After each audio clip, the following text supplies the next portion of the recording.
Assalamualaikum, Dr. Naik. This is Zakir Naik. My name is Rashid. I'm a government officer. Talking about unity in the Muslim Ummah. Okay. In terms of scholars in Malaysia, I believe most of us follow same scholars. But when it comes to political ideology, we fall apart into certain Sorry, I can't hear you clearly, sister. Brother. Can you say a bit slowly because the microphone is not very clear? Can you speak a bit loudly and slowly? Okay. All right. Better. Talking about scholars in Malaysia, most of us follow same scholars. But when it comes into political ideology, we fall apart into certain parties. My question is, how to unite them so that all of us will be under one party and our voice will get stronger in parliament? But that's a good question, that when it comes to scholars, we follow one scholar, but when it comes to political party, we follow different parties. How to unite them? The only way you can unite is on the basis of Quran and Sunnah. You can unite the Muslims, whether he is a politician, whether he is a businessman, whether he is an academician, whether he is a scientist, whether he is a doctor, whether he is a da'i, whether practicing. Only way you can unite, this is the master key. Quran and Sahih Hadith. And if that person doesn't want to follow Quran and Sahih Hadith, that means he may not be a good practicing Muslim. Whether we win the seat or not, whether we come to power or not, all this is a test from Allah. This is a test from Allah. Our main aim should be to unite the Muslim Ummah on the Quran and Sahih Hadith. Some people may not be following the Quran, but for the political gain, they may say they are practicing Muslim, they may not be. Some people are practicing Muslim, when they come to power, they show they are less practicing because they want to continue being in power. Let not the politics of this world take you away from Jannah. You are a very bad businessman. If you are going to barter the seat of this world for your seat in Jannah, you are a very bad businessman.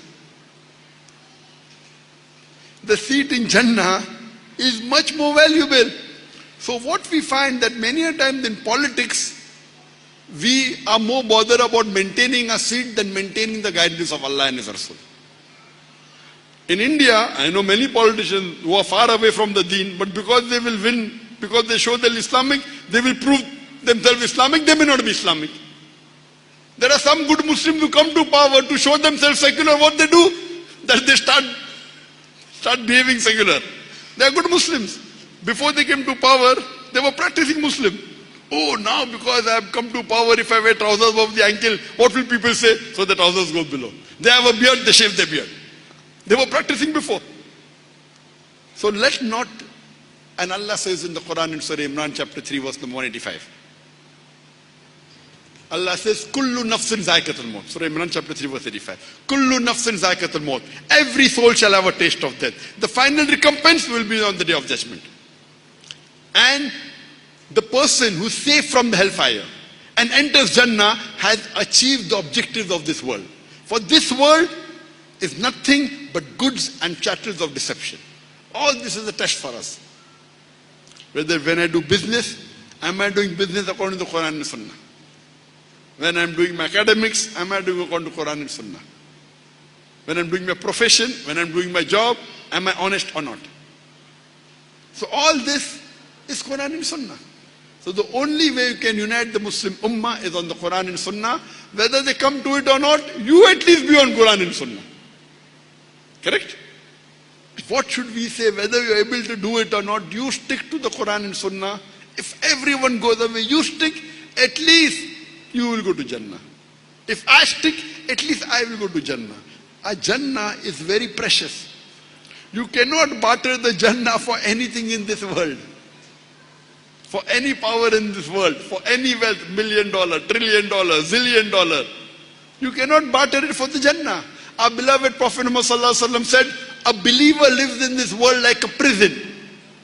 An unbeliever lives in this world like paradise. So once a Jew approached a scholar, I think Ibn Qayyim or Ibn Hajar, and he told him that you are a judge, you are so rich, I'm poor. How come world is present for you and Jannah for me? So he told him, if you come to know what will happen to you in Akhirah, because you are doing shirk, you'll go to Jahannam, this world will be Jannah for you. And me, if I follow the Quran and Sunnah and go to Jannah, all this judge and the wealth is like a prison for me compared to the pleasure in Akhirah. So if we live like that this life is the test for the hereafter, and we follow the Quran and Sunnah, inshallah, peace will be with you. If you understand the concept of Islam, irrespective of what the enemies do to you, you will be peaceful. Because your Jannah is in your heart, not in the dunya. Hope that answers the question. Thank you.